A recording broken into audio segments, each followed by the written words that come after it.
Tonight, our Politics on the Post Road segment continues with some of the newest voters, college students. And for many of them, this will be the very first presidential election that they can actually vote in. So News 8's Kent Pierce is continuing his trip up the shoreline, chatting with voters at Cody's Diner in New Haven about the issues that they're most concerned about.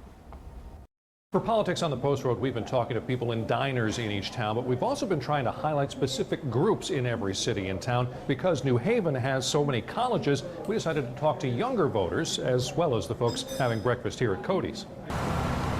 Water Street is designated Route 1 in New Haven, and that's where Cody's Diner is. The folks here are happy with the food, not so happy with presidential politics. It's time for a change, for a better America. Nobody's saying what they can do. It's all bashing. And, you know, he's dirt, she's crap. That bashing is also happening on New Haven's several college campuses. I want Trump because I hate Hillary, or I want Hillary because I hate Trump. And I feel like less and less people are actually looking into what they're saying. We brought together 6 politically active students from Southern Connecticut State University to talk about the election. And let's get one thing out of the way. Who would have liked to have seen Bernie Sanders in this election? All right, more than half.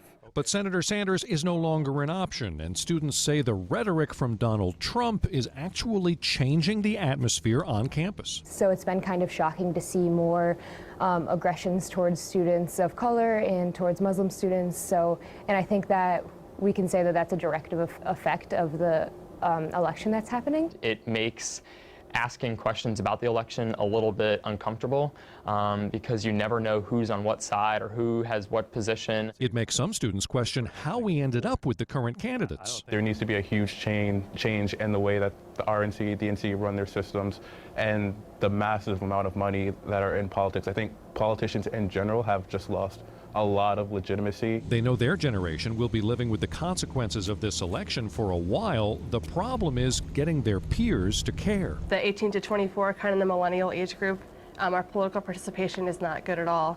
We really don't vote. Everyone in this room says they will vote. Most say it will be for Hillary Clinton. For most, it's their first presidential election, too, and some are a little disheartened with the process. Is it everything you dreamed it would be? Not really. Not even close, actually. I'm not sure if this is the first election that I really paid attention to, and I'm not sure if this is how most elections have gone in the past. Back at the diner, folks who have seen a few elections can assure him, no, this year is much different. Can you remember an election ever where you felt like this, felt like nobody is speaking to you? No, not like this. Now, I did talk to some younger voters here at Cody's. They didn't want to go on camera because they were not registered to vote, not planning on registering to vote either. I tried my best to talk them into it. And if you're not registered to vote, you've got until November 1st. At Cody's in New Haven, I'm Kent Pierce, News 8.